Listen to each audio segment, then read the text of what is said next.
বিশেষ করে বাবা আপনারা যারা জগন্নাথ ধামে যাবেন, অনেকে গেছেন দেখেছেন, এই ইন্দ্রদম্ন রাজা মন্দির প্রতিষ্ঠা করেছিল, বিগ্রহ প্রতিষ্ঠা করেছিল। কেন না, ইন্দ্রদম্ন রাজার কোনো সন্তান সন্ততি ছিল না, বংশে বাতি দেওয়ার মতো কেউ ছিল না।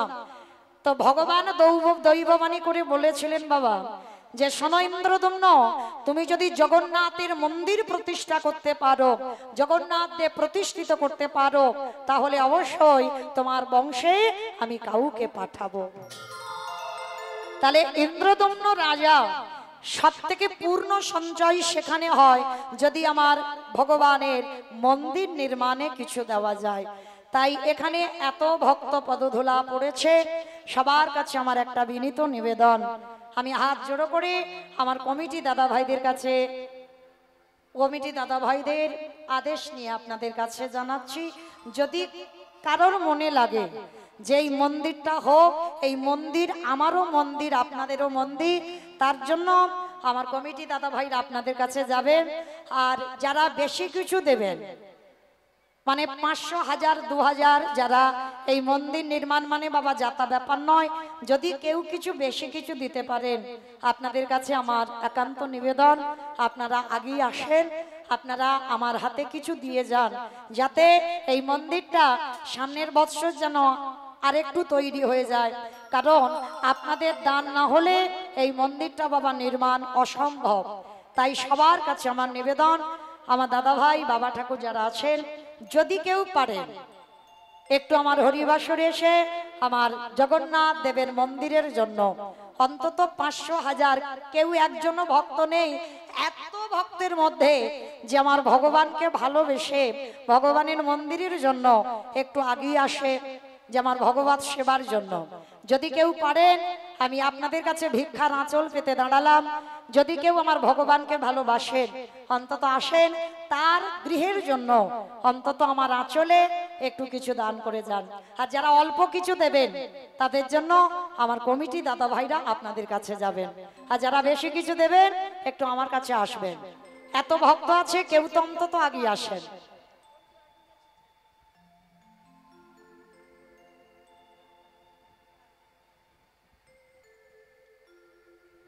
যে রাধে প্রশান্ত হালদার, তিনি আমার জগন্নাথ মন্দির নির্মাণ কাজের জন্য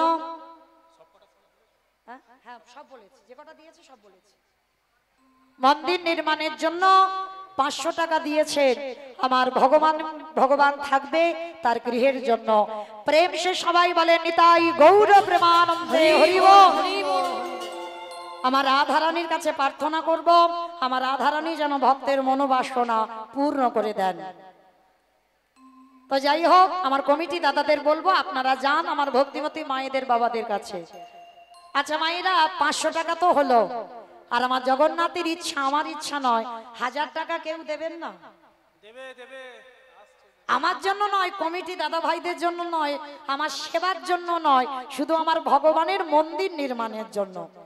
আপনাদের কাছে আমি ভিক্ষা আঁচল পেতে দাঁড়িয়েছি, কৃপা করে কেউ অন্তত আসেন, অন্তত আমার ভগবানের মন্দিরের জন্য 1000 টাকা দেবার জন্য। প্রেম সে বলে নিতাই গৌর প্রেমানন্দে হরি বল হরি বল। বাবা কেউ নেই 1000 টাকা দেবেন আমার মন্দিরের জন্য? এমন ভক্ত একজনও এখন আসেনি। এত ভক্ত আছেন, একজন অন্তত আসেন 1000 টাকা আমার গোবিন্দ সেবার জন্য দেবার জন্য। তবু মাইরা আমি 11টা পর্যন্ত আছি, যদি কেউ আসবার ইচ্ছা থাকে আপনারা কৃপা করে আসবেন, আপনাদের দান আমরা সাদরে গ্রহণ করব। আর আমার জগন্নাথ যেন সেই পরিবারে প্রত্যেকটা মানুষের মনোবাসনা আমার জগন্নাথ দেব পূরণ করে দেয়। কারণ জগন্নাথ তিনি জগতের নাথ, সবার ভগবান। তাই যদি কেউ পারেন একটু আগিয়ে আসবেন।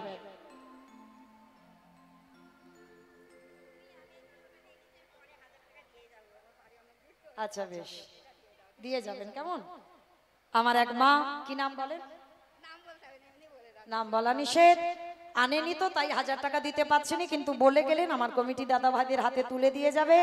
এখন যা ছিল 210 টাকা আমার মন্দির নির্মাণের জন্য দিয়ে গেলেন। কি নাম বলেন? আরতি বিশ্বাস আমার জগন্নাথের গৃহের জন্য 500 টাকা আমার জগন্নাথ দেবকে দিয়েছেন। আর এক দিদি ভাই 100 টাকা দিয়েছেন আমার জগন্নাথ দেবের জন্য। মায়েরা 100 200 500 সব হচ্ছে, 1000 হবে না? একজন ভক্ত তো অন্তত আসেন আমার কমিটি দাদা ভাইরা, যাতে এই মন্দিরটা আবার শুরু করতে পারে, তার জন্য আপনাদের কাছে ভিখারির মতো দাঁড়িয়েছে।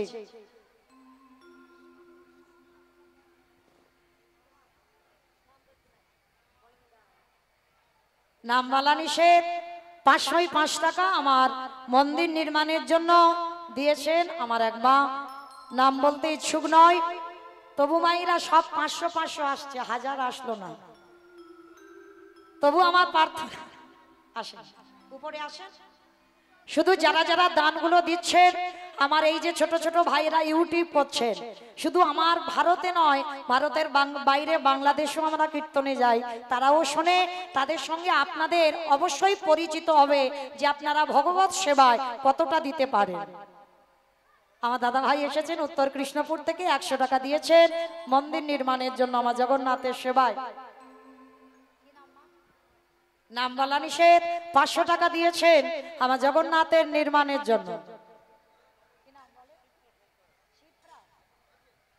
জয় রাধে।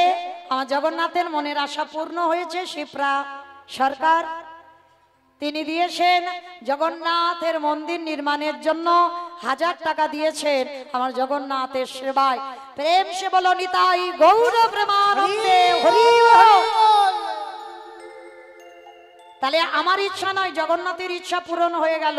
ও মাইরা, তাহলে আর 1500 টাকা হবে না? হরি বল। আমার জন্য নয়, আমার কমিটি দাদাদের জন্য নয়, মন্দিরের জন্য বলছি। যদি কেউ পারেন অন্তত বাবা আগে আসবেন, আমি 11টা পর্যন্ত, এখনো 1 ঘন্টা আছি, কেমন? যদি কেউ পারেন আমার কাছে আসবেন, আমার মন্দিরের জন্য কিছু দান করবেন, এইটুকু আপনাদের কাছে প্রার্থনা। তো চলেন আজকের আমরা সবাই পৌঁছে গেলাম মধুময় শ্রীধাম বৃন্দাবন ধাম। আর এই মধুময় শ্রীধাম বৃন্দাবন ধামে আজকের আমরা গিয়ে দেখব শ্রীমতী রাধারানীর বদন থেকেই ললিতা, বিশাখা, ইন্দুরেখা, চম্পকলতিকা, রঙ্গদেবী, তুঙ্গবিদ্যা, অষ্টসখী সবাই মিলে শ্রবণ করছে আমার ভগবান কৃষ্ণচন্দ্রের রূপের কথা। আমাইরা আস্তে আস্তে, কথা নয় গো, কথা নয়, একটু মন দেন, এদিকে মন দেন।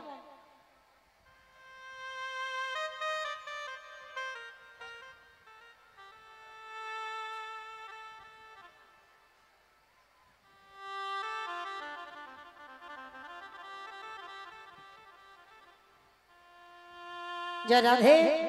আর এক ভক্ত 500 টাকা দিয়েছেন মন্দির নির্মাণের জন্য। তো যাই হোক, নাম বলতে ইচ্ছা নয় তাই বলতে পারলাম না।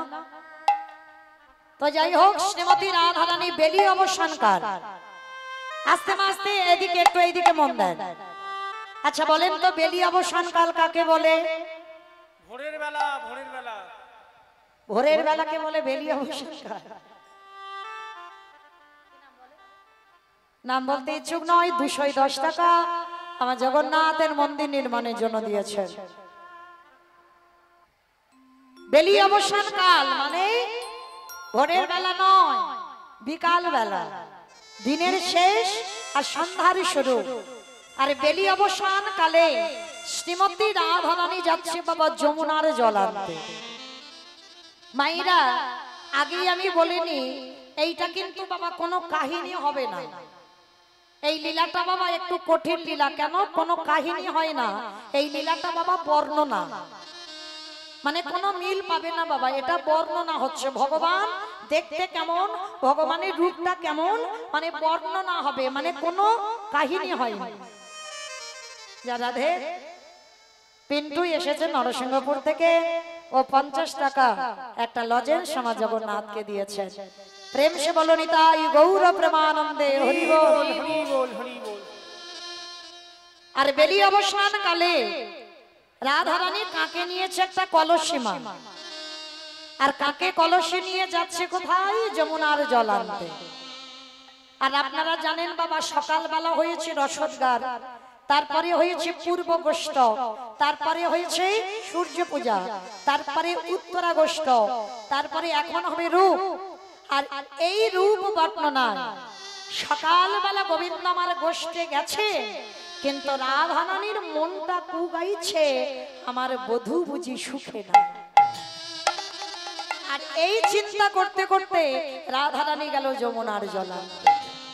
আর যমুনায় জলান্তে গিয়ে কি করেছে জানো?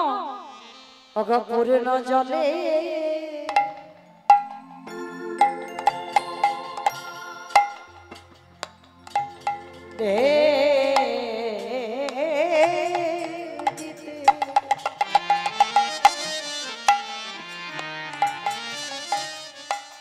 আজ বিম্ব ওঠে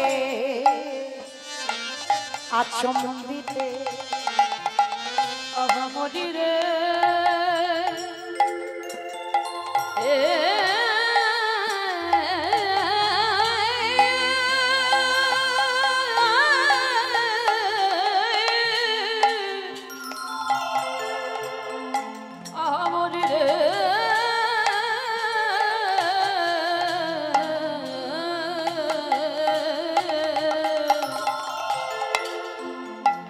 পূর্ণ জলে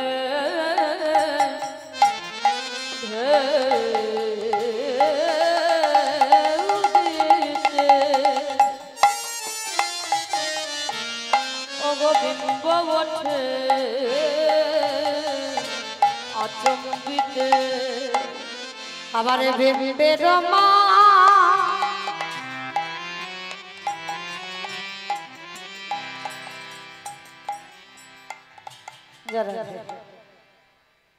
পিতা ঈশ্বর যামিনী দত্তের স্মৃতির উদ্দেশ্যে এই পালাটির ব্যয়ভার বহন করছেন স্ত্রী অনিমা দত্ত, পুত্র জয়ন্ত দত্ত, পুত্রবধূ কাবেরী দত্ত, কন্যা রীনা দাস, শ্রাবণী দাস, জামাতা স্বাগত দাস, নাতি পাপাই ও রূপাই, নাতনি কয়েশা দত্ত, পরিবারবর্গ খানপুর নদিয়া।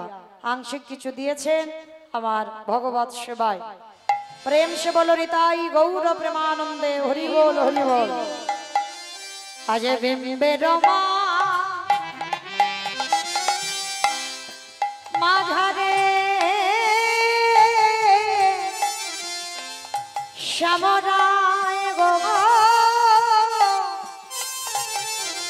বিম্বের মাঝারে শ্যাম রাহে গো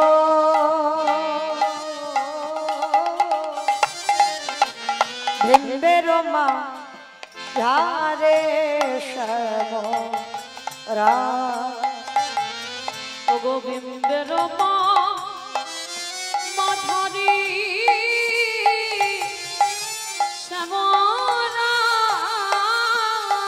শ্যামরায় বিম্বের মাঝারে শ্যাম রায়ে গো বিম্বের মাঝারে শ্যামরা আমার স্বামী না গো দাঁড়ায়ে আছে, আমার স্বামী না গো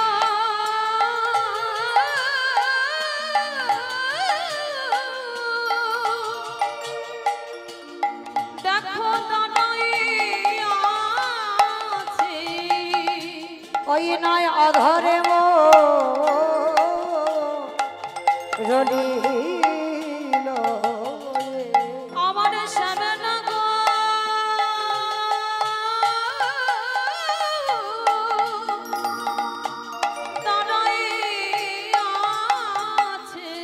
আস্তে। আমার শ্রীমতী রাধারানী যমুনায় জল আনতে গেছে। আস্তে মাস্তে একটু এই দিকে একটু মন দেন, একটু এই দিকে। বুঝতে পেরেছি। যাই হোক, মাছদিয়া থেকে আমার এক দাদা ভাই এসেছেন, 200 টাকা দিয়েছেন মন্দির নির্মাণের জন্য। প্রেম সে বলো নিতাই গৌর প্রেমানন্দে হরি বল হরি বল হরি বল।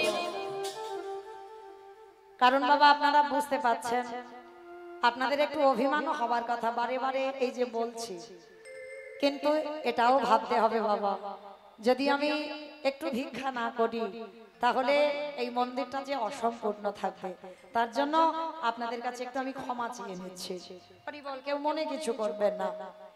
তো আজকে শ্যামনগর দাঁড়িয়ে আছে কোথায়? কদম্ব বৃক্ষের উপরে।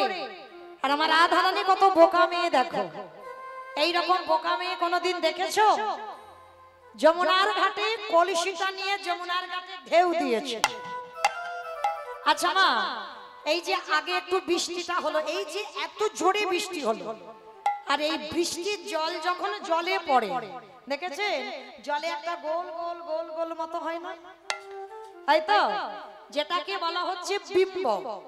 তো রাধারানী যেই না কলসিটা নিয়ে যমুনায় ঢেউ দিয়েছে, সঙ্গে সঙ্গে বাবা ওই একটা করে জলে বিম্ব সৃষ্টি হয়েছে। আর প্রত্যেকটা বিম্বে আমার শ্যামনগর মুরলি করে ধরে দাঁড়িয়ে আছে।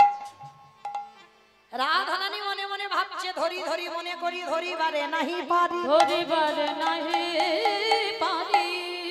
বধূ, আজকে যখন আমি তোমায় হাতে নাতে পেয়েছি, আজকে আমি তোমাকে ধরেই বাড়িতে নিয়ে যাব। এইবার রাধারানী কি করেছে বাবা, কলসির মুখটা ঠিক এমনি করে ধরেছে, আর রাধারানী আস্তে আস্তে আস্তে আস্তে করে ঢেউ দিচ্ছে, আর ঢেউটা দিয়ে ওই বিম্বগুলোকে সব কলসির ভিতরে ঢুকিয়েছে, আর কলসির ভিতরে দিয়ে আর রাধারানীর আঁচলটা দিয়ে কলসির মুখটা বন্ধ করে দিয়েছে। বন্ধ করে দিয়ে কলসিটা আস্তে আস্তে করে কাকে তুলে মনে মনে করছে আমার গোবিন্দকে আজকের কলসির ভিতরে করে ধরে নিয়ে বাড়িতে যাব। তাইবার কলসিটা কাকে তুলে নিয়েছে, আর কলসিটা কাকে তুলে নিয়ে মা এক পা দুপা করে যাচ্ছে, আর এক পা দুপা করে যেই না কলসিটা নিয়ে যাচ্ছে, ওরে বাবা, হ্যাঁ গো আমার বধূ দম বন্ধ হয়ে যায়নি তো? হ্যাঁ, যদি দম বন্ধ হয়ে যায়, এইবার যেই না বাবা আঁচলটা খুলেছে, খুলে দেখে না মা একটাও বিম্ব কলসির ভিতরে। কি বাবা, বিম্ব চিরস্থায়ী হয়? ও তো কলসির গায়ে লাগলেই বাবা ফেটে যাবে, আর যেই না কলসির গায়ে লেগেছে বিম্ব ফেটে গেছে, আর দেখতে পাচ্ছে না। রাধারানী রেগে গিয়ে বলল, ও তোমাকে আমি যত্ন করে ধরে আনতে গেলাম, আর তুমি আবার কলসি থেকে পালিয়েছো, দেখাচ্ছি মজা তোমায়, দাঁড়াও। এইবার রাধারানী জোর করে কলসিটাকে মাটিতে রেখে দিয়েছে, আর মাটিতে রেখে দিয়ে পাগলিনীর মতো ঊর্ধ্বশ্বাসে ছুটে যাচ্ছে আবার গোবিন্দকে ধরে আনবে বলে। কলসি কেঁদে কেঁদে বলছে, রাধে গো, কৃষ্ণ পেতে গেলে এত ধৈর্য হারা হলে হবে না, ধৈর্য হারা হলে হবে না। ওগো রাধে গো, ওগো রাধে গো, এই জগতে যে ভক্তির হৃদয়ে ধৈর্য বেশি থাকে, ধৈর্য বেশি থাকে, ওগো তারাই তো এই জগতে যুগল দর্শন পায়, যুগল দর্শন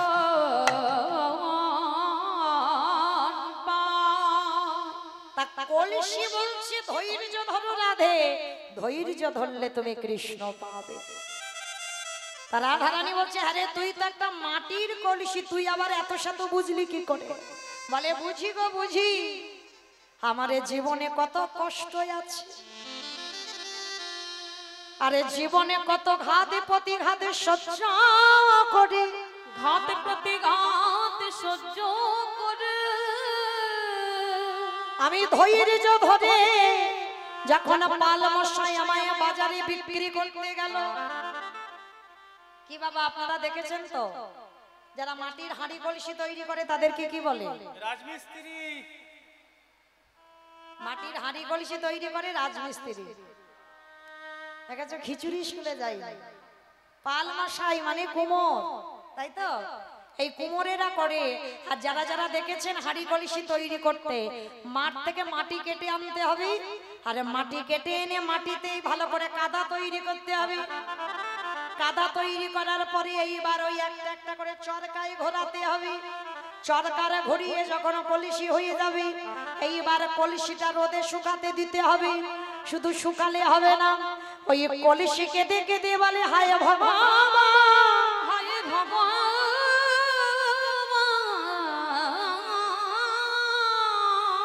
আমি মাঠে ছিলাম ভালো, কে বলেছিল তোমার এত ভালো করতে? মাগো এত রোদে পুড়ে গেল দেহটা, ওতে হলো না। এইবারে জ্বলন্ত আগুনে কলসি গুলো ফেলে দিল। এইবার রং বদলে গেল, কালো ছিল লাল হয়ে গেল। শুধু লাল হলো না, ওই আগুনে কেউ ফেটে গেল, কেউ চটে গেল। আরে যারা রয়ে গেল, আগুন থেকে বের করে পাল মশাই চড় মেরে দেখে নিল কলসিটা কত পোড়ে খেয়েছে। শুধু ওটা দেখলো না, বাবা কলসিটা পোড় খেয়েছে দেখে বাজারে বিক্রি করতে গেল। কলসির জীবন দেখেছো? যে কিনে নেয় সেও মেরে দেখে, আর যে বিক্রি করে সেও মেরে দেখে।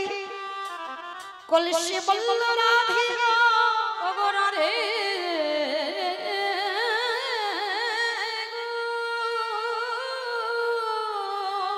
যেদিন তুমি মেলায় গেলে তোমার বাবাকে বললো বাবা কলসি কিনে দাও, তোমার লক্ষ্য পড়েছিল আমার দিকে। তোমার বাবা আমাকে চাপড়ে মেরে কিনে নিল, তোমার কাকে তুলে দিল, আর তুমি কলসিটি নিয়ে যমুনার জল আনতে গেলে। রাধে গো, মাঠে থেকে মাটি হওয়া থেকে বাজারে বিক্রি হওয়া পর্যন্ত যদি এই কলসির জীবনে এত ঘাত প্রতিঘাত সহ্য না করত, তোমার কাকে যদি উঠতে না পারত, বলো বলো তবে কি যুগ দর্শন পেত? ওগো রাধা রানী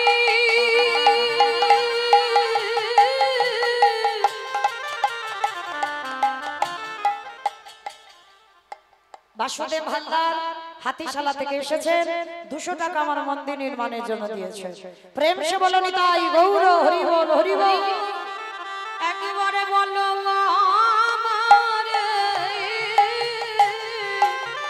তবে কি যুগল দর্শন হতো। আস্তে রাধারানীর কাছে শুনে বাবা, এইবার রাধারানী বলছে কলসি আমি বুঝতে পেরেছি, আর আমি যমুনায় যাব না, চল আমি ঘরে যাই। রাধারানী ঘরে বসে আছেন, অষ্টসখী এসে রাধারানীর কাছে বসেছে। রাধারানী বলছে কি ব্যাপার, তোরা সবাই আমার কাছে এলি যে বড়? ওরে রাধে রে, আমরা হরিদাসীর বদনে হরি কথা শুনতে বড় ভালোবাসি। আজকে তোর মুখ থেকে তোর বধুর কথা শুনবো। ও মায়েরা, না আপনারা রূপ দেখেছেন, না আমি রূপ দেখেছি, কেউ আমরা সে রূপ দেখিনি। তাহলে বলছে কে, দেখেছে কে, কার কাছে বলছে? রাধারানী সখীদের কাছে বলছে, সখীরে যে রূপ দেখেছি, রূপটা কেমন জানিস? শোন, ওরে দেখে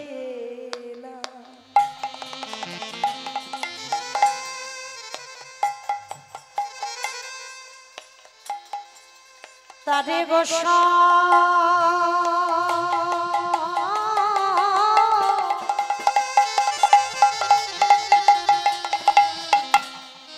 আমি দেখে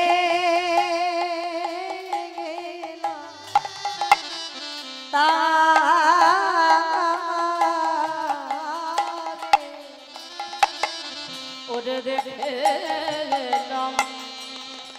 তাদের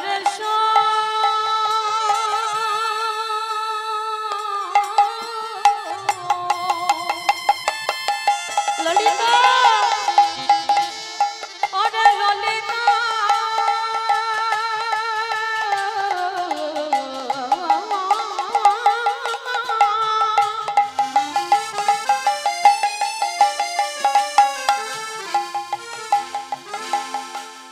ওরে মারামি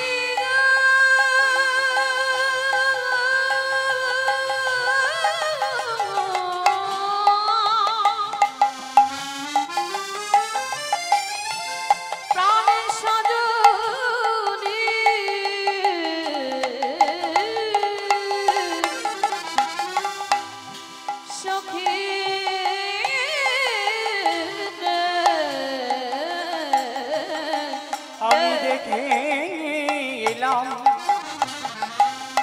তাকে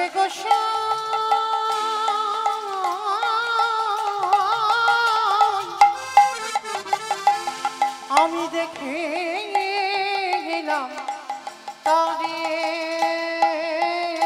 সখী একই অঙ্গে কত না রূপ নয়নে না ধরিলা একই অঙ্গের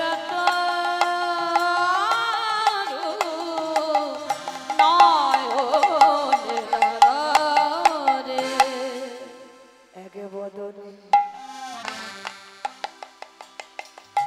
আমি বলবো আমার বধূ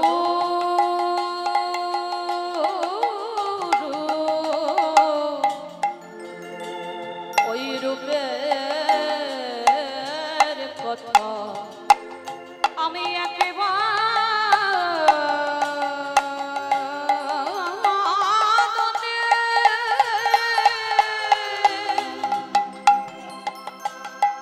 বলবো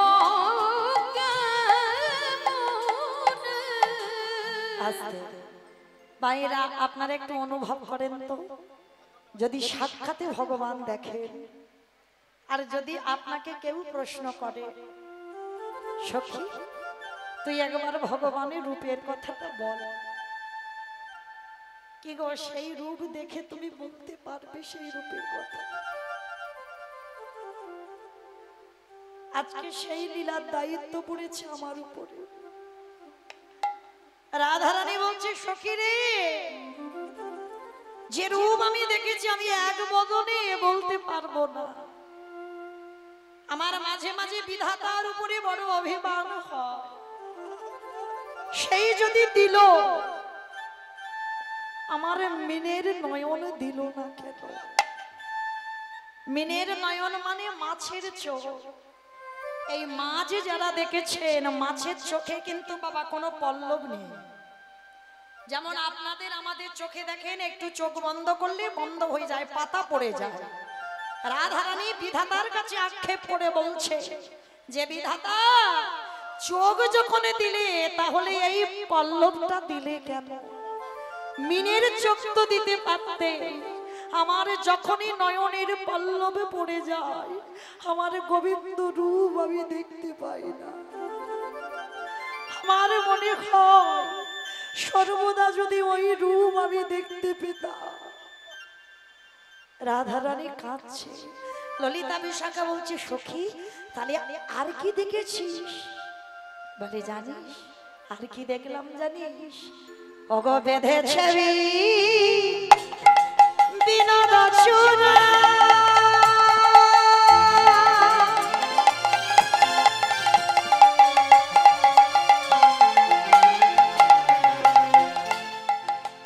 নবগুঞ্জরিকা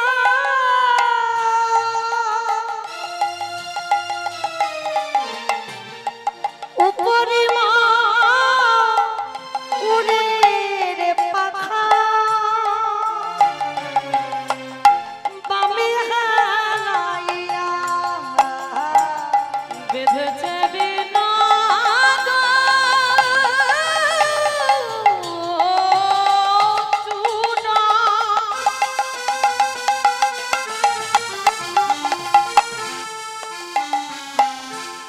নবগুঞ্জ দিলা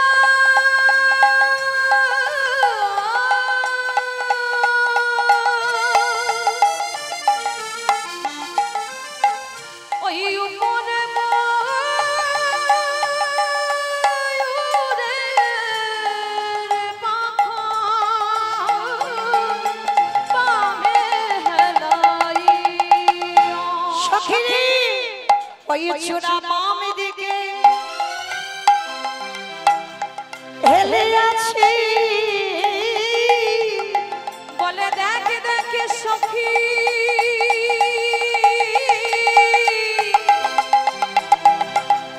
কেমন শোভা দেখে রে চূড়া বাম দিকে হেলে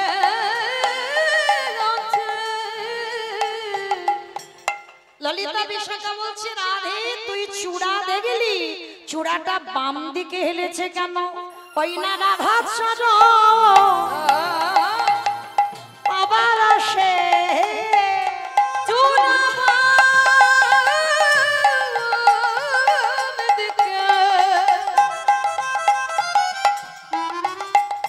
দেখে কেমন হলো আস্তে ভগবানের মাথায় চূড়া বাঁধা কিন্তু চূড়াটা বাম দিকে হেলে আছে অমাইরা এই যে ভগবানের মাথায় চূড়া বাম দিকে হেলে আছে আচ্ছা বলো তো দেখি আর চূড়া আর ভগবানের চরণে নুপুরের মধ্যে বাবা কে বড় চূড়া বড় না নুপুর বড় কে বড় চূড়াই বড় হবে তো তাই তো কারণ ওটা তো উপরে আছে চূড়াই বড় কি মা না বড় বুদ্ধিমতী মা চূড়া বড় নয় কারণ দেখতে বড় হলে বড় নয় তাই তো দেখতে বড় হলে বড় নয় আমি খুব লম্বা চওড়া মানুষ তার মানে আমি খুব বড় হয়ে গেলাম আর আমি ছোট বেটে মানে আমি খুব ছোট না এই জগৎ এই সমাজ যদি তোমাকে বড় বলে তবে তুমি বড় তুমি নিজে বড় বললে বড় নয় তাহলে ভগবানের মাথায় চূড়া মানে সবার উপরে আছে মানে সে বড় না এই জগতের সংসারে যে কৃষ্ণ পদ ধুলা পাই এই জগতে যে রাধা গোবিন্দের চরণের ধুলা পেতে পারি চরণের ধুলা পেতে পারে বলি এ জগতে সেই তো ধনী এই জগতে সেই তো ধনী এ জগতে সেই তো ধনী বলে এ জগতে সেই তো ধনী বলি ভগবানের চরণ যে জন ধুলা করে বলে এ জগতে সেই তো ধনী আসলে তাহলে মায়েরা ভগবানের চরণ ধুলা তো চূড়া পাই না কে পাই ভগবানের চরণে নূপুর এই যে ভগবানের চরণের নূপুর এই ভগবানের চরণের নূপুর একজন হলো গুরু আর একজন হলো শিষ্য মনে রেখো না মাঝে মাঝে গুরুদেবের থেকে শিষ্য বড় হয়ে যায় যাই না শিষ্য অনেক গুণী মানুষ কিন্তু কোন কোন ক্ষেত্রে বাবা গুরুদেবের থেকেও শিষ্য অনেক বড় হয়ে যাচ্ছে কেন তার ভজন শক্তি তার সাধনার বলে সে কিন্তু উপরে উঠতে পারে যেমন এই যে ভগবানের চরণের দুটো পায়ে দুটো নূপুর কিন্তু মনে রাখবেন বাবা ভগবানের চরণের নূপুর এক রকমের নয় দুটো নূপুর দু রকমের হয় একটা নূপুর ছোট একটা নূপুর বড় ভগবানের এই যে বাম চরণের নূপুর আর ডান চরণের নূপুর এরা কে জানো এরা হলো গুরু আর শিষ্য এই গুরু শিষ্য গুরুদেব হলো বিশ্বাবসু কর্ণমণি এই কর্ণমণি একটা বাবা অন্যায় করে ফেলেছিল কি অন্যায় করেছিল না দেখবেন বাবা আপনারা জানেন ছোট ছোট বাচ্চাদের একটা অভ্যাস খারাপ আছে আপনারা করেছেন কিনা জানি না আমি করেছি আমার বাপের বাড়ি হচ্ছে বাবা একেবারে মাঠের ধারে বাড়ি মানে চারিদিকে কারোর ঘর বাড়ি নেই আর আমার বাপের বাড়ির সামনেই বিশাল বড় একটা পুকুর ছোটবেলায় কি করতাম এই গরমের সময় খেলতে খেলতে এখন বাবা যেমন ঘরে ঘরে সাবমার্শাল হয়েছে ঘরে ঘরে টিউবওয়েল হয়েছে টাকা দিলেই জল পাওয়া যায় কিন্তু তখনকার দিনে নয় যখন আমি ছোট ছিলাম তো কি করতো বাবা এই স্নান করবার জন্য একেবারে ছুটে গিয়ে জলে ঝাঁপ দিতাম আজকের কটনমণিও তেমন ছিল যেই না ঝাঁপ দিল ঝাঁপ দিতেই কটনমণির পায়ে জল একেবারে বিশ্বাবসুর গায়ে লেগেছে বিশ্বাবসু অভিশাপ দিল মূর্খ তোর পায়ের জল আমার গায়ে পড়লো আমি তোরে অভিশাপে দিলাম তুই ভেগ জনি প্রাপ্ত হ আমাইরা ভেগ মানে কি ময়ূর ভেগ মানে নাকি ময়ূর ব্যাগ ব্যাং হয়ে গেল উদ্ধার পাবি কবে যদি কোনোদিন ভগবানের হাতে মৃত্যু হয় আর যেই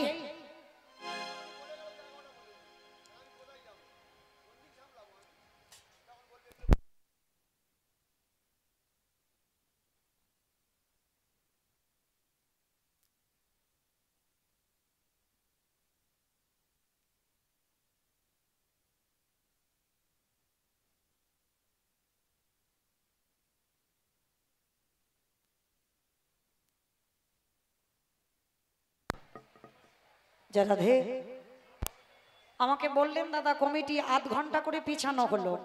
আমার টাইম ছিল 7টা, 7:30টায় হলো, 11টা টাইম ছিল, সেইভাবে লীলা যাচ্ছিল, কিন্তু আমার বাবা ঠাকুরতে এসে গেলেন। তো যাই হোক, কমিটি দাদা ভাইরা কোথায় গেল? তখন যেন আমার উপরে দোষ দিও না।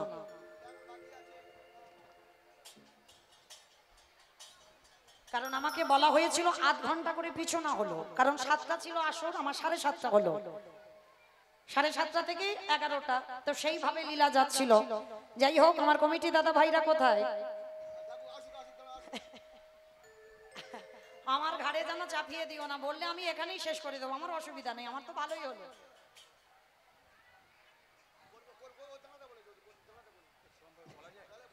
এবার এরকম ধরে এসেছে,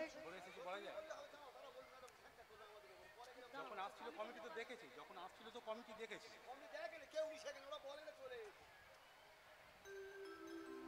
হরি বল।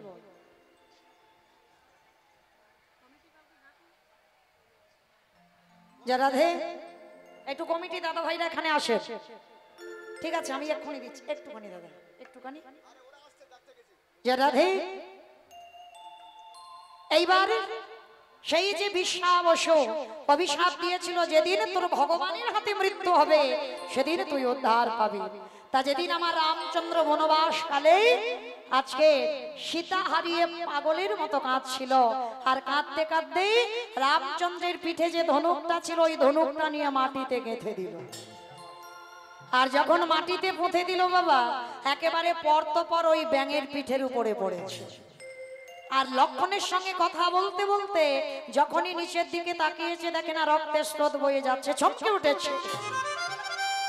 লক্ষণকে ডাক দিল, লক্ষণ, এত রক্তের স্রোত কোথা থেকে এলো? তাকিয়ে দেখলো বাবা, ওই ধনুকটা একটা ব্যাঙের পিঠে গাঁথা আছে। আর যেই না ব্যাঙের পিঠে গাঁথা রইল, ব্যাঙটাকে হাতে করে তুলে নিয়ে রামচন্দ্র একবার পিঠে হাত বুলিয়েছে। বলো তো বাবা, সেই ব্যাঙটা কোন ব্যাঙ? ভগবানের হাতের চিহ্ন রয়েছে, যেটা হচ্ছে খুব সুন্দর দেখতে, একটা ব্যাঙ না, সবুজ মতো, সোনা ব্যাঙ। এই সোনা ব্যাঙ, সোনা ব্যাঙের পিঠেতে দেখ না হাত বোলানোর চিহ্ন আছে। আর একজনের পিঠে রামচন্দ্রের হাতের চিহ্ন আছে, যেটা হলো বাবা কাঠ বিড়ালি। কাঠ বিড়ালিরও পিঠে চিহ্ন আছে। আর রামচন্দ্র ওই যে ব্যাঙটাকে ধরে,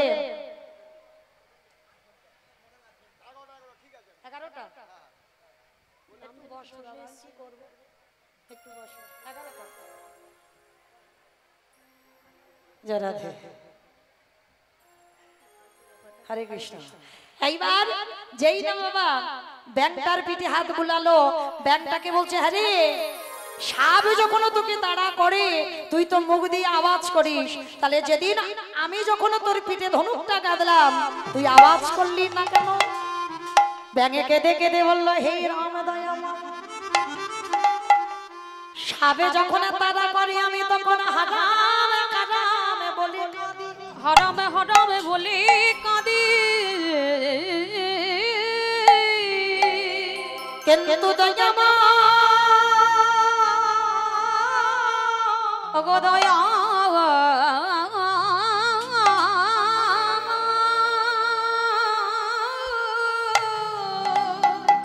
আজ যখন তোমার হাতে আমার মরণ হলো, মালা মালা খেতে বলি আমি কাঁদি না করবো,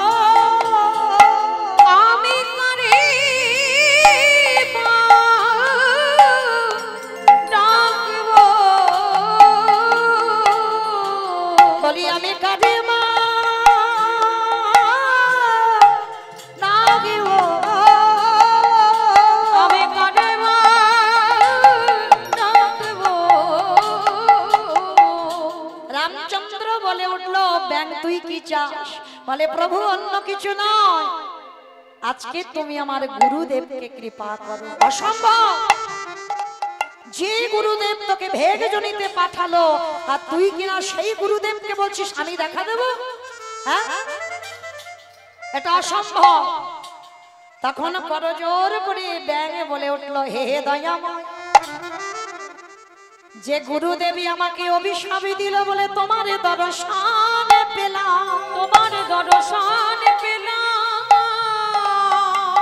আমার গুরুদেবী যদি অভিশাপ না দিত, আমি যদি ব্যাঙ না হতাম, আমি তোমার দর্শন পেতাম না, আমি তোমার কৃপা পেতাম না। তাই দিতে যদি হয় তুমি আমার গুরুদেবকে দর্শন দাও। কি গো, যে গুরুদেবীর এত ভজন শক্তি ছিল কোনোদিন কৃপা হতো না যদি আমার শিষ্যের ডাকটা সঠিক না হতো। ছুটে গেল রামচন্দ্র, আর যেই না দেখা দিল গুরুদেবকে, গুরুদেব বলছে প্রভু তুমি এসেছো, আমার কত সৌভাগ্য। বলে না, তোমার সৌভাগ্য নয়, সৌভাগ্য এই ব্যাঙের। এই ব্যাঙের জন্য তুমি আমায় দেখা পেয়েছো। গুরুদেব ধ্যানাযোগে দেখতে পেল ওটা ব্যাঙ নয়, ওরই শিষ্য কর্ণমণি। তখনই হাতে করে নিয়ে বলছে আমি বড় অপরাধ করে ফেলেছি, তোর মতো শিষ্যের জন্য আজ আমি সাক্ষাতে ভগবান দর্শন পেলাম। তাই শোন, রামচন্দ্র বলছে যার হৃদয়ে এত গুরু ভক্তি, আমি তোকে গুরু চরণ ছাড়া করব না। তোর গুরুদেব আমার ডান চরণের নূপুর হবে, আর তুই ওর শিষ্য বাম চরণের নূপুর হবে। তবে আজ নয়, যেদিন বৃন্দাবনে আমি কৃষ্ণ হয়ে যাব, যেদিন আমি বৃন্দাবনে রাধারানীকে নিয়ে লীলা করব, তোরা গুরু শিষ্য দুজনে আমার চরণের নূপুর হয়ে থাকবে। এই সেই নূপুর। তো আজকে আরো রাধারানী বলছে শরীরে মোহন মুরলী হাতে,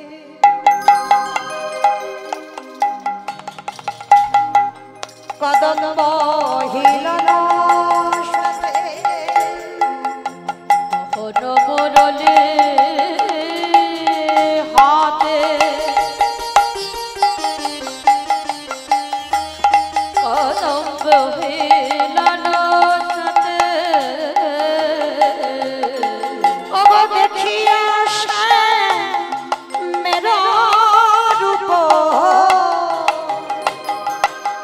হইল অচেতন, ওই দেখিয়া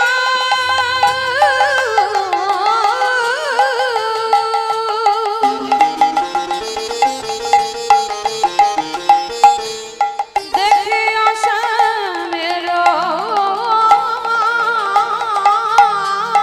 রূপ হইল অচেতন, মোহন মুরলী হাতে, কদম্ব হিলন সাথে, মোহন মুরলী হাতে, কদম্ব হিলন সাথে, মোহন মুরলী হাতে, কদম্ব হিলন সাথে।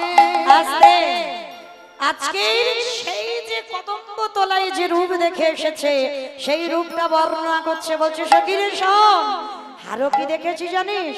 চাঁদের গাছে চাঁদের পাতা, চাঁদের ফলে ফুলে, চাঁদের গাছে চাঁদের পাতা, ওরে সখী রে,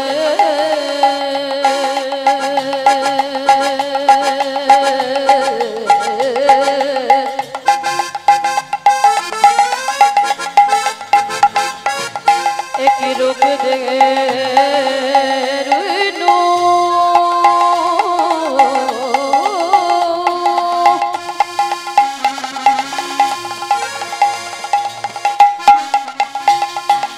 আমার বধূ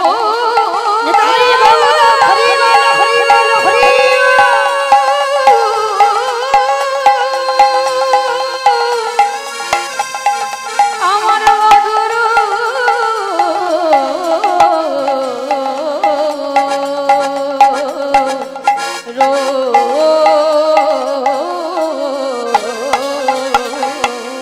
আস্তে চাঁদের গাছ চাঁদের পাতা চাঁদের ফল ফুলে, দশে চাঁদে নাচে গায় মুরলীর রন্ধে।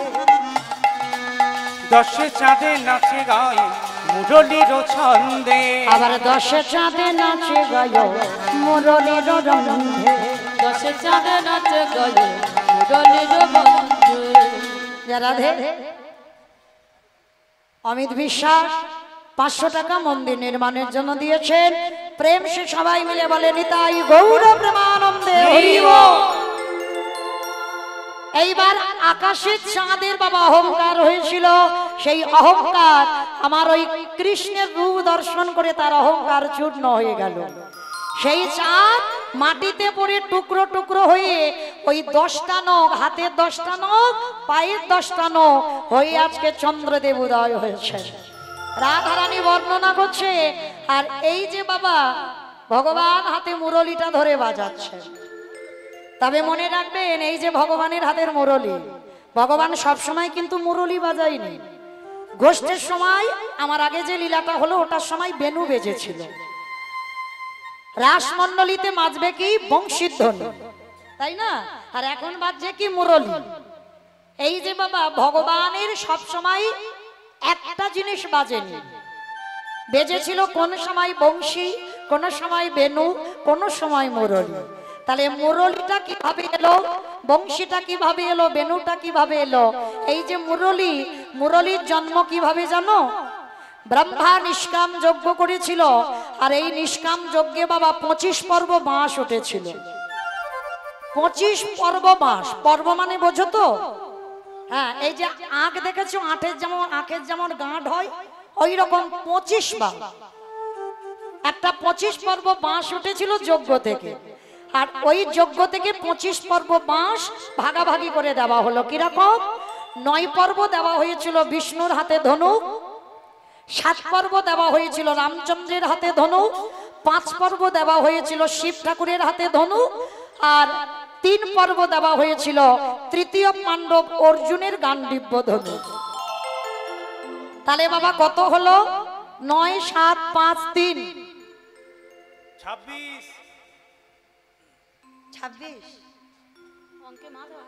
খিচুড়ি স্কুলে যাই। 9, 7, 5, 3 কত হলো? 24, তাই তো? তাহলে 24 পর্ব উঠেছিল, 5, 25 পর্ব। তাহলে এক পর্বটা কোথায় গেল? এই এক পর্বটা হলো ভগবান কৃষ্ণের হাতে মুরলি। আর বাবা যারা বাঁশ দেখেছো, বাঁশের আগালিতে দেখেছো একটা কঞ্চি মতো থাকে না, সরু মতো আগাতে একেবারে কঞ্চি, ওটা কি হলো? ওইটা হয়েছে বাবা হরি নামের ধ্বজা। যেদিন আমাদের অধিবাস হয়, আমার গ্রামে হয়, অধিবাসের 1 মাস আগে ওই ধ্বজা পোঁতা হয়, আর 1 মাস বেড়া নাম দিয়ে তারপরেই বাবা আমাদের 12 বাড়ি কীর্তন হয়। এগুলো অনেক অনেক জায়গাতে আছে, এই ধ্বজা পোঁতা হয় হরি নামের ধ্বজা। সেইটা হচ্ছে 25 পর্ব বাঁশের সেই আগারে মাথার কঞ্চি। তাহলে মুরলিটা পাওয়া গেল। তাহলে এটা হলো মুরলি। তাহলে বাবা বংশীটা কোথায়? এই বংশীটা হলো যেদিন বাবা 10 অবতারের মধ্যে একটা অবতার, যে অবতারের নাম হচ্ছে পরশুরাম অবতার। আর এই পরশুরাম অবতারে আমার পরশুরাম দর্শন করেছিল একদিন সীতা মাকে, মানে জনক রাজার মেয়ে। জনক রাজার মেয়ে জানকীকে দর্শন করে পরশুরামের বড় পছন্দ হয়েছিল। তা জনক রাজাকে বিয়ের প্রস্তাব দিয়েছিল, বাবাজি আপনার এত সুন্দর কন্যা আমি গ্রহণ করতে চাই। তা তখন জনক রাজা বলেছিল, দেখো বাবা তোমার মতো জামাই পাওয়া তো সৌভাগ্যের ব্যাপার, কিন্তু আমি যে আমার মেয়েকে তোমার হাতে সম্প্রদান করব, আমার মেয়ে তো এখন নাবালিকা, ও বড় হোক, বড় হলে আপনার হাতে তুলে দেব। তা তখন পরশুরাম বলেছিল, দেখো তোমার মেয়ে বড় হতে হতে কি আমি তোমার বাড়িতে ঘর জামাই থাকবো? আমার তপস্যা আছে, আমার ধ্যান করতে হবে, তাই আমি যাচ্ছি হিমালয়ের পাদদেশে। আর শোনো, আমার হাতের এই গান্ডীব্য ধনুকটা, হরি বল, এই হরধনুটা আমি তোমার হাতে দিয়ে গেলাম। আর যখনই এই হরধনু আমি তোমার হাতে দিলাম, যদি কোনোদিন কোনো ব্যক্তি এই হরধনু ভঙ্গ করতে পারে, তাহলে তুমি জানবে আমার থেকে সে আরো ক্ষমতাশীল, আরো আমার থেকে বড় যোদ্ধা, আর তারই হাতে তোমার সীতাকে সম্প্রদান করো। পরশুরাম বলে চলে গেল হিমালয়ে তপস্যা করবে। আর যখনই তপস্যা করতে চলে গেল বাবা, এদিকে সীতামা বড় হলো, স্বয়ংবর সভা হলো, আর সভাতে ওই যে হরধনুটা ভঙ্গ করেছিল রামচন্দ্র, আর রামচন্দ্রের হাতে যখন হরধনু ভঙ্গ হলো, তখন ওই হরধনু কেঁদে বলেছিল, প্রভু এতদিন তো আমি সীতামাকে আগলে রেখেছি, কারণ আমি যদি কারোর হাতে ভেঙে যেতাম সীতামাকে সেই দখল করত, তাহলে আমি আগলে রেখেছিলাম, বিনিময়ে আমার কিছু দাও। তা রামচন্দ্র বলেছিল, হরধনু তুমি কি চাও? বলে অন্য কিছু নয় প্রভু, দিতে যদি হয় আমি তোমার হাতের বংশী হতে চাই। বলল তথাস্তু, তাই হবে, তুমি হবে আমার হাতের বংশী। আর শুধু বংশী নয়, কলিযুগে যেদিন আমি 24 বছর বয়সে সন্ন্যাস নেব, সেদিন তুমি আমার হাতের দণ্ড হয়ে থাকবে। মহাপ্রভু যখন সন্ন্যাসে গেল, হাতে একটা দণ্ড ছিল, ওই হরধনু কলিযুগে দণ্ড হয়ে এলো। তাহলে পাওয়া গেল মুরলী, পাওয়া গেল বংশী, আর একটা বাকি আছে যেটা আমার আগে গোষ্ঠে বেজেছে, বেনু। এই বেনুটা হলো বাগবানী সরস্বতী। এই বাগবানী সরস্বতী একদিন তপস্যা করেছিল, কেন? ভগবানের অধরামৃত পান করবে। প্রতিজ্ঞা, আমি ভগবানের অধরামৃত রস পান করতে চাই। আর ভগবান হঠাৎই বাবা অধরামৃত কাউকে দেয়? সরস্বতী চাইলো কিন্তু দিল না। আর দিল না বলে নৈমিষারণ্যে গিয়ে তপস্যায় বসেছিল বাগবানী। আর যখন তপস্যা করছে, জীব জগৎ বাবা সব বোবা হয়ে যাচ্ছে। বোবা মানে কিরকম? এই যে বাবা যত বলি না কেন আমি মৌমিতা গাইছি না, কণ্ঠে যদি মা সরস্বতী শক্তি না যোগায়, তাহলে বাবা একটা নারীর দ্বারা 3 ঘন্টা 4 ঘন্টা 3.5 ঘন্টা বকা সম্ভব নয়। তাহলে ভগবান মা সরস্বতীকে পাঠিয়েছে, কণ্ঠে বসেছে। আর সরস্বতী কণ্ঠে আছে বলে আমরা এত কথা বলতে পারি। আর সেই সরস্বতী যদি বাবা তপস্যায় বসে, তাহলে তো সব বোবা হয়ে যাবে। সরস্বতী তপস্যায় সমস্ত দেবতারা ছুটে গেলেন, প্রভু প্রভু বলে দাও। সরস্বতী তপস্যায় বসেছে, আমরা বোবা হয়ে যাচ্ছি, কথা বলবার ক্ষমতা নেই, কি করব? ভগবান ছুটে গেল বাগবানীর কাছে। বাগবানী বলো তুমি কি চাও? অন্য কিছু নয়, তোমার অধরামৃত পান করতে চাও। ভগবান তখন বলেছিল হেসে, আজকে নয়, এ দেহে নয়, তবে আমি কথা দিলাম, যেদিন কৃষ্ণ হয়ে ব্রজে যাব, তুমি হবে আমার হাতের বেনু। আর যেদিন বেনু হবে, আমি কথা দিলাম, সেদিন তুমি আমার অধরামৃত রস পান করবে। তাই আজকে সেই মুরলীটা ধরে কদম গাছে হেলান দিয়ে গোবিন্দমা দাঁড়িয়ে আছে, আর সেই রূপটা দর্শন করছেন। আর দর্শন করে বলছে, রাধারানী সখীরে, আমি কেন গেলাম যমুনা,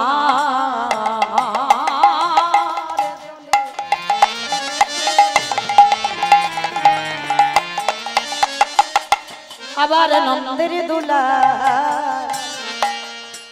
পাতিয়া রূপের ফাঁদে, ওরে সখীরে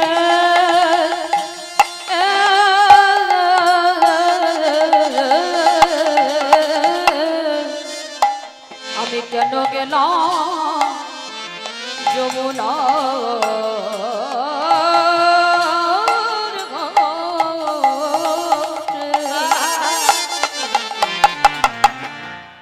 আবার নন্দের নন্দ পাতিয়া রূপের ফাঁদে, ওগো বেদে ছলে পদা বেদ তলে গবা,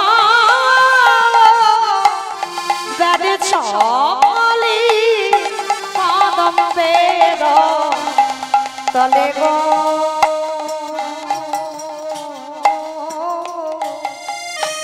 বেদে ছলে কদম বেদ তলে, ওগো বেদে ছলে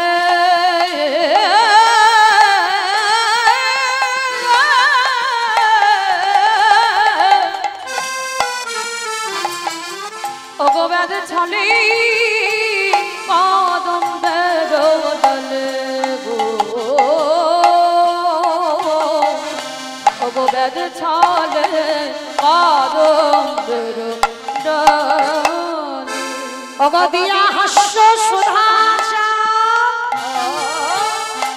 ওগো অঙ্গ ছিল আঠাতা, ওগো দিদা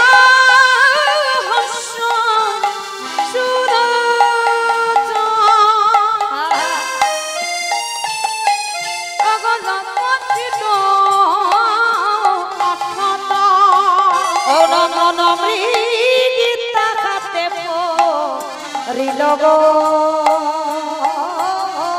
ওগো মন বেগে তাহাতে করিল লজ্জা ছিল হেমাগার গুরু গৌরবে সিংহ দোলার ধর্ম কপাট ছিল না বংশী ধ্বনি বাজ্যাঘা পরি গেল আকস্মা সমভূমি করিল আমার অগ কালিয়া কুটিল মানে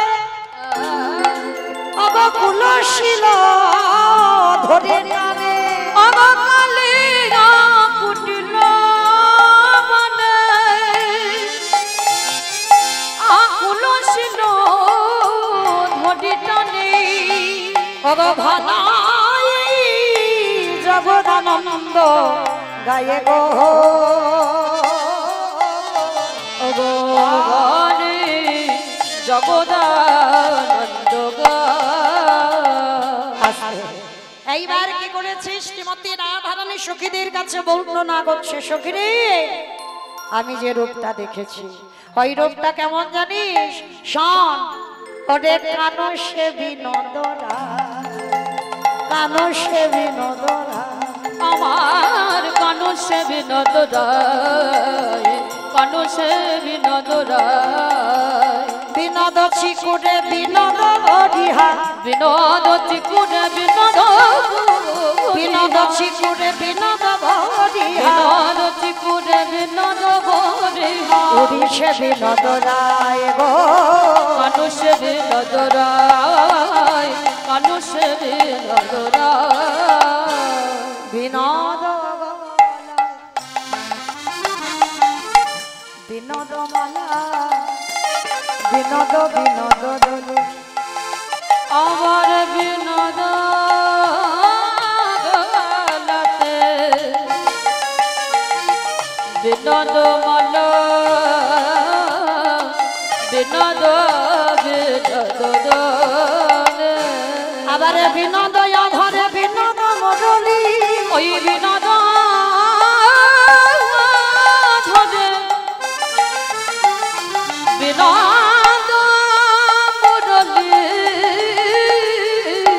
অবা বিনোদ বিনোদ বাজে গো বিনোদ বিনোদ বাজ আহা বিনোদ বিনোদ বাজে গো বিনোদ বিনোদ বাজে বিনোদ কোটিতে বিনোদ ধটিতে বিনোদ বিনোদ সাজে আমার বিনোদ কোটিতে বিনোদ ধটে বিনোদ বিনোদ সাজে বিনোদ চরণ বিনোদন পুর বিনোদ বিনোদ বাজে আমার বিনোদ চরণে বিনোদ নপুর বিনোদ বিনোদ বাজে লীলার পাশে দাঁড়িয়ে যদুনাথ দাস বলছে রাধে তুমি যে রূপ দেখেছ ওই রূপ কি কোনোদিন আমাদের দর্শন হবে আজকে লীলার পাশে বৈষ্ণব মহাজন যখন দাঁড়িয়ে দাঁড়িয়ে কাঁদছে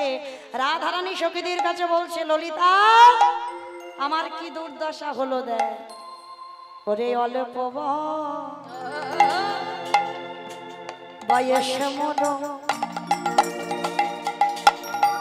আমার শ্যামরসে জজ জজ ওরে সখী রে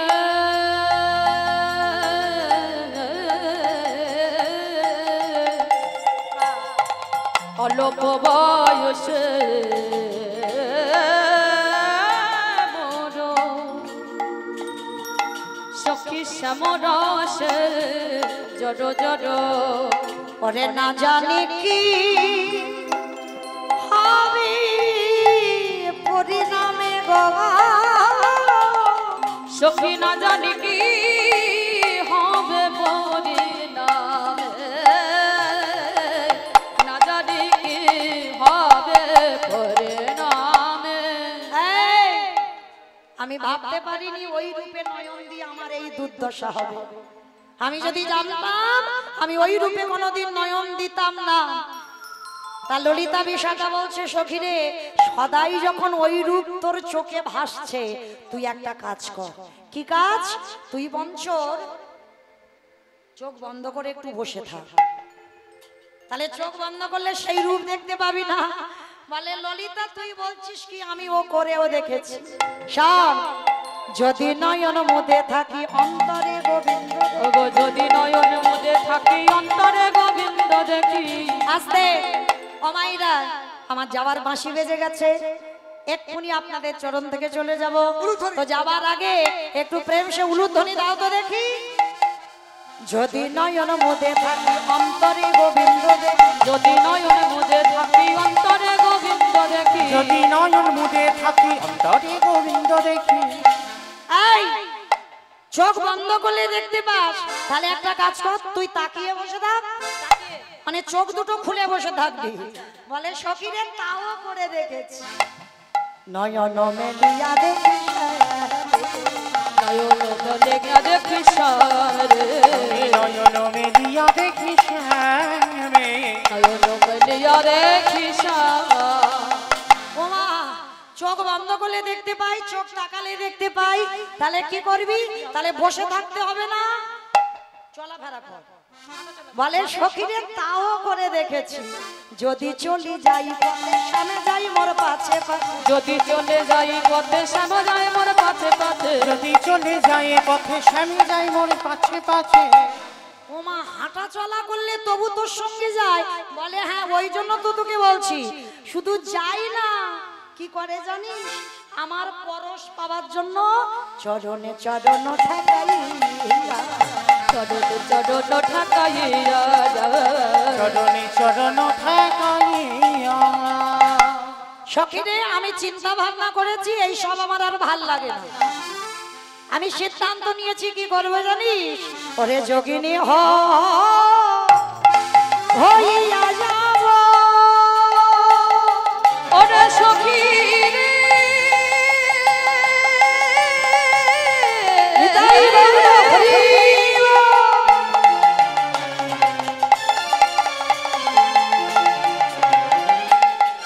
ওরে বড় মিলা ললিত বিশ্বভাগা মরমিয়া। আমি যোগিনী হইয়া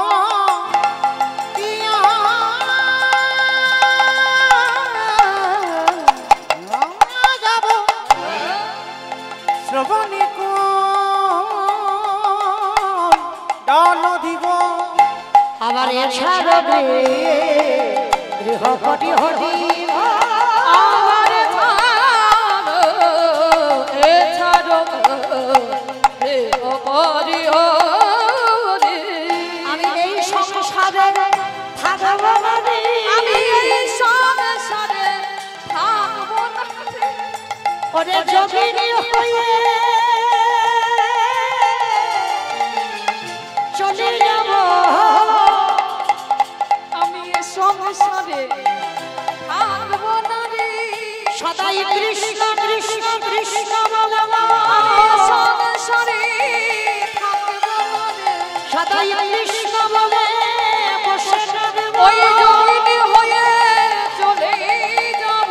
সদাই কৃষ্ণ কৃষ্ণ কৃষ্ণ বলব, একবার কৃষ্ণ বলে বাহু তুলিব। মুখে হরি হরি হরি বল, আমি এ সংসারে থাকবো না রে। হরি হরি হরি বলে এ সংসারে থাকবো না রে। যোগিনী হয়ে চলে যাব, এছাড়া এ অপরি হরি, এছাড়া এ অপরি হরি।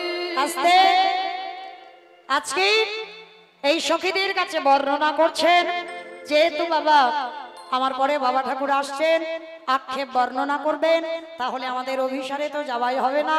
আর এই লীলায় যুগল নাই, কারণ এই রূপের কথা বলছে। এইবার আক্ষেপ হবে, আক্ষেপের পরেই হবে অভিসার, তারপরে হবে রাস।